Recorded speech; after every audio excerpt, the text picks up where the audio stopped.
Tennessee Titans football is just around the corner. We are now days away from the season getting started. If you are excited about the return of Titans football, then like today's video for me as we get set to break down what I think will be the starting lineup for Tennessee in Week 1.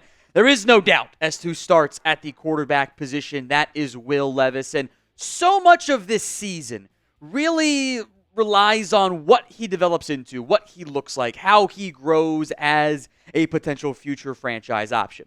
That is the number one goal for Tennessee, to know that Levis is the guy. They have surrounded him with better offensive line play. The bar was pretty low. There are still some question marks around that, which we'll get into. Better playmakers, the running game. It's not Derrick Henry, but it still should be pretty good. A much better offensively minded, geared coaching staff.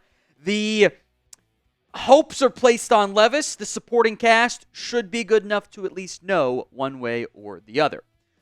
Running back, I'm going to do the old or, which is me being a coward. If I had to pick one, I think it's probably Tony Pollard is the lead back in Week 1. But you're going to see both guys. It's going to be a pretty down the middle, I think, split for the committee. Both guys offering big plays, explosive playability, catching, etc. Pollard wasn't as effective last year in Dallas, averaging just 4 yards per carry after 2 straight years of over 5. Despite getting more touches, he wasn't as effective. He was a little bit slow coming off of the broken leg. But most importantly, the Cowboys' offensive line didn't do him any favors. There was a game last year he had all but 3 yards of his 60 yards after contact. That's hard to do. We'll see if Tennessee's offensive line is drastically better, but I think the big plays are still there for Tony Pollard. Frankly, I'm excited to see what Tyjae Spears can do. I thought he was primed for a big-time breakout year. This time last year, I thought year 2 is going to be awesome. They might not bring back Derrick Henry. Well, they paid Tony Pollard. He'll be involved on kick returns. He'll be involved in the passing game, rushing game as well. They'll lean on that ground game, I think. Maybe more than what Brian Callahan did in Cincinnati or helped do in Cincinnati. Well, it's Joe Burrow versus Will Levis. So I think you'll see both guys, Spears and Pollard, get some pretty solidly sized workloads. Now, who gets that 51% compared to the 49%? Who is this team's true RB1? Let me know in the comment section, the pinned comment of today's video. That's P for Tony Pollard, S for Tyjae Spears. Finally, we'll go tight ends, then we'll get to wide receivers here. I'll still go Chig Okonkwo. I think you'll see a decent amount of Josh Wiley get mixed in there as well. But Okonkwo, I think, is a very talented player. I think could be in for a potential breakout year, which is stuff we've said previously too.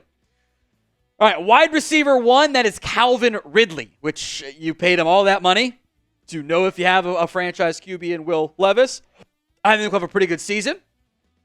I hope he gets moved around a little bit more than he did in Jacksonville. Might be a little tricky given the personnel in Tennessee, but I think he's primed for a 1,000-plus yard campaign, which could also happen for DeAndre Hopkins. Now, Week 1, this does come with a slight asterisk. We'll see if Hopkins plays. If he's healthy, he's the starter, so I'm going to put him on here. If he can't go for whatever reason, probably keep your eyes out for Traylon Burks playing a bigger role as the number 2 outside receiver. And then Tyler Boyd will handle slot receiver duties. And they'll move around. It's not going to be so static the way some teams, although fewer and fewer these days, operate. But when you're in your three receiver sets, Ridley, Hopkins on the outside, when healthy, Boyd in there in the slot. All right, to the offensive line. Not a whole lot of debate here. Kind of quickly got figured out on the right side, at least. J.C. Latham, the first-round pick, is the left tackle. Curious to see how that goes this upcoming season. But, hey, I trust Bill Callahan a lot. Peter Skoronski, I think, is primed for a massive breakout season. Maybe not like all-pro second season, but I think he's going to have a Pro Bowl in the sense of, actually worthy of going, not this stupid popularity contest it is now. Pro Bowl caliber year for Peter Skoronski. I think Lloyd Cushenberry, having a veteran center, by the way, with a young QB, highly underrated. You don't want to go young QB, young center. That makes things really hard on you from a protection standpoint, setting things up there. Cushenberry's veteran presence, I think, won't be as obvious watching the games, but it will be felt in the results. So right guard then, with Sadiq Charles' surprise retirement when it felt like he was going to win the job, goes to Dillon Radunz. Radunz, if he can't go, Daniel Brunskill, I think, will be your first backup center/guard. Or if Radunz struggles really badly even, Radunz probably steps up there. Nicholas Petit-Frere kind of got handed the right tackle job. Nobody else took it. Not Jalen Duncan, not Jonah Ojukwu, not Leroy Watson, who's on the practice squad. It's kind of NP. That right side of the line scares me. That is not the most dynamic batch of impactful and proven offensive linemen. You might chips with some tight end help pretty frequently. Plus, Tony Pollard, by the way, very good pass protector. Probably is not something that should be overlooked. So when it comes to the offensive line, what is your confidence level in what Tennessee is going to put out there in Week 1? Scale it for me from 1 to 10 in the comments section.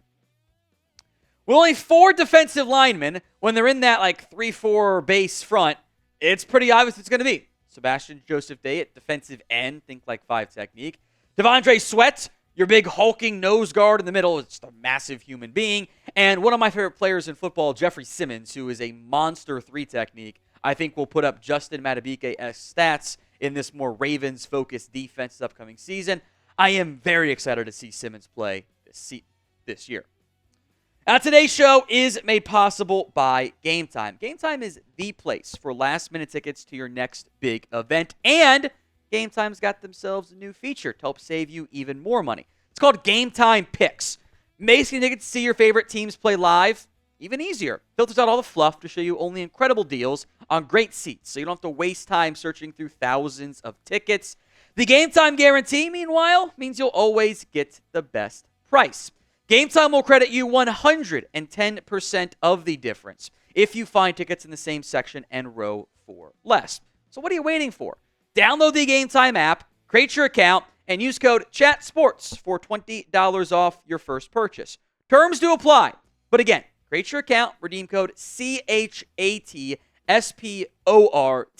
CHATSPORTS for $20 off. Download Game Time today. Last minute tickets, lowest price, all guaranteed. Because what time is it? It's game time. All right, your outside linebackers, your edge rushers here. We'll do one outside, then go outside, inside, outside. Harold Landry III. Duh. I'm going to asterisk this first name here at inside linebacker slightly. I think you will see Ernest Jones IV play against the Jets in Week 1. I think he will be heavily involved. He might not get every single snap at inside linebacker. There might be a bit more of a rotation there as he gets fully up to speed with the new defense, since he was a last-minute trade at roster cutdown time. Great pickup by Tennessee. Kenneth Murray will be heavily involved as well. I see the vision for Tennessee. They don't have the biggest linebackers. They've got fast guys, though, and they've got big guys up front, and they let those guys run around and chase and make tackles and make plays and keep them clean. I think Ernest Jones is a great fit for Tennessee. You'll probably still see some of Jack Gibbons, who I'm sure is disappointed to kind of lose his starting job. So I assume it's going to be Kenneth Murray over Gibbons. Though I think there'll be a rotation. Got a bunch of guys on IR, but James Williams could be involved potentially. Plus a lot of key special teamers. Otis Reese, Luke Gifford especially fits that mold. Thanks to no suspension for Arden Key, as it turns out. At least that's what Jeffery Simmons and other reporters out there had said. That's a big deal. It means I have to lean on like a Jalen Harrell or Caleb Murphy. Feel much better about that pass rushing group now with Key not suspended. Of the two sides of the ball, which do you trust more? O for the offensive side of the football, D for the defense. No wrong answer, just your opinion. So let me know in the comments of today's show. The corners have been a bit nicked up, yes, but I believe you'll see L'Jarius Sneed out there as cornerback number 1. Chidobe Awuzie out there as cornerback number 2 has been probably a bit more nicked up. And I like Roger McCreary in the nickel a lot. If healthy, which is a decently sized if given how much time Cheeto's missed, that's a very good starting corner trio. In fact, it's kind of funny how much change this secondary has undergone over the past calendar year for Tennessee. Quandre Diggs, I think, will be your free safety. It's not going to be like only single high and one guy back deep and one guy up front. There'll be rotations around with where they line up. But I think Diggs at free safety, Amani Hooker at strong safety.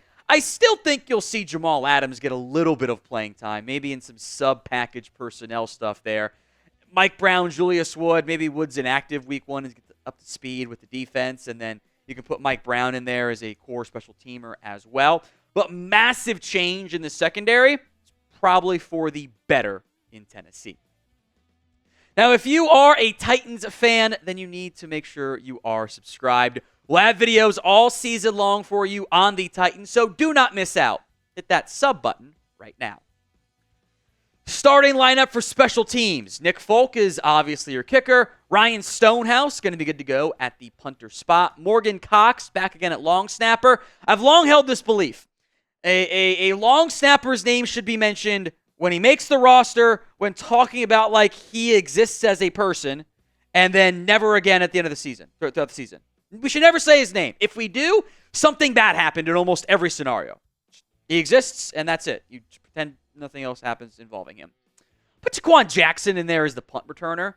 TBD on what that rotation looks like if they put two guys back on kick returns as well, by the way. Tony Pollard can do it. I think Tyjae Spears putting him back there makes sense. He was great in that role at Tulane, and I think offers ways to get him the ball a couple extra times per game. Beyond that, maybe you put Jackson back there too. I think in a pinch, guys like Roger McCreary could do it, but you're kind of thin at wide receiver with injury. So I think Jackson and Spears going to handle the majority of that load.